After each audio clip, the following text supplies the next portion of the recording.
bago tayo mag-secret file, ay ilike mo muna ang video na to at mag-subscribe na sa aming YouTube channel. Don't forget to click the notification bell para hindi ka nahuhuli sa latest episode ng DJ Rocky's Secret Files.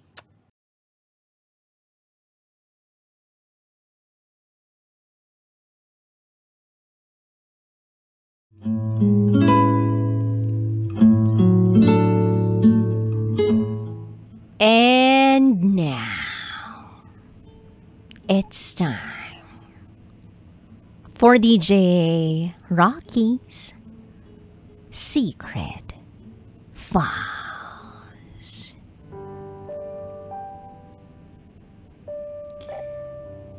Nabuntis ako ng lalaking may asawa na. Gusto nila na kanila na lang ang bata.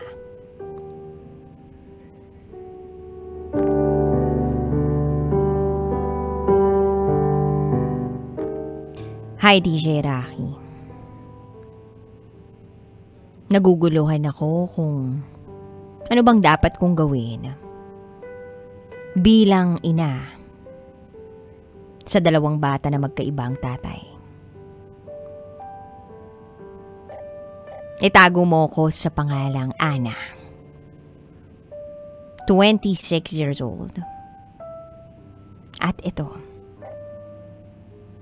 ang aking secret file.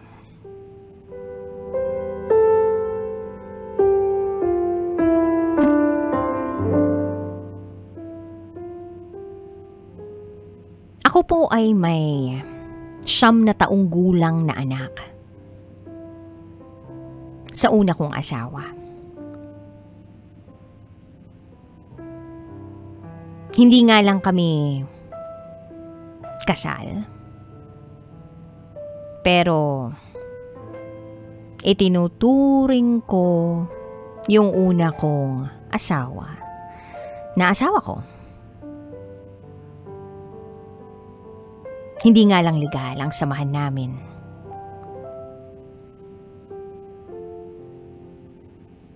Hiniwalayan ko siya nung nakaraang taong lamang. 7 years kaming nagsasama noon. Hindi ko kasi kinaya. Sobra siya kung magsugal. Hindi ko na kinaya. Hindi ko na natiis ang kanyang bisyo sa pagsusugal. Buti na lang, bago kami nagkahiwalay, nakapagtapos na ako ng pag-aaral. Ngayon, may bagong dagok ang buhay namin. Naguguluhan ako. Nagkaroon ako ng relasyon sa isang lalaki na may asawa na. Kasal ang lalaking ito sa kanyang asawa pero wala pa silang anak. May edad na yung babae at lalaki.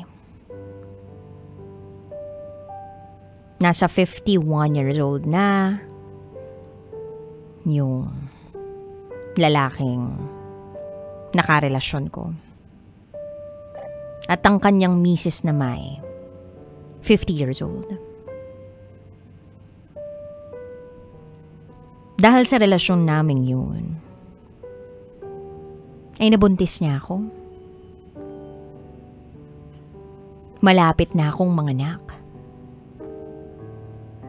At hanggang ngayon, ay itinatago pa rin namin ang aming relasyon at ang lahat ng mga nangyari. Takot kami na magsampa ng kaso ang asawa niya laban sa amin. Malayo naman kami sa isa't isa. Umuwi na ako doon sa pamilya ko ngayon. Siya naman ay nasa asawa niya. Buwan-buwan siyang nagpapadala sa akin ng pera. At sa totoo lang, wala akong balak na agawin siya sa kanyang asawa.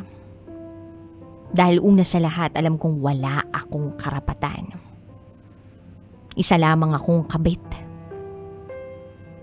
Ang gusto ko lang ay mamuhay sana ng tahimik kasama ang 2 kong anak. Kaya lang, ang gusto ng ama ng bata na nasa sinapupunan ko ay sila raw ang bubuhay sa bata. Kumbaga, nabuntis niya ako at gusto nilang mag-asawa. Na kanila na lang yun. Although, hindi ko alam kung nabanggit niya na talaga ng tunay ito sa kanyang asawa. Pero malamang daw, ay gugustuhin ito na magkaanak sila.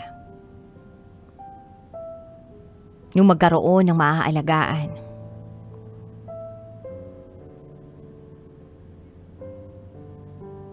Sila ang bubuhay sa bata. Yan ang katagang paulit-ulit na naiisip ko. Tumatakbo sa utak ko. Hindi ko tuloy alam kung anong dapat kong gawin. Kung papayag ba ako sa kagustuhan ng lalaking ito o hindi. Sigurado naman ako na kung nasa kanila ang bata, mabibigyan ito ng magandang kinabukasan. Parehas naman sila ng asawa niya na may kaya sa buhay. Kaya lang syempre, bilang isang ina, masakit sa akin to. Yung iniisip ko pa lang na mawawalay sa akin ang anak ko, parang hindi ko kaya. Kaya ko naman buhayin ang 2 bata. Dahil pwede naman akong maganap ng trabaho. Makikitira muna ako sa pamilya ko. Kaso, mahihirapan lang talaga ako. Sana ay matulungan ninyo ako sa pamamagitan ng mga maipapayo nyo sa akin. Paano ko sasabihin sa asawa niya ang mga nangyari sa amin kung sakaling magkakaharap kami na kukunin na nila yung bata? Ano kayang gagawin ko? Sana matulungan niyo ako. Hanggang dito na lang po muna, DJ Rocky. Muli, ako si Ana. At ito, ang aking secret file.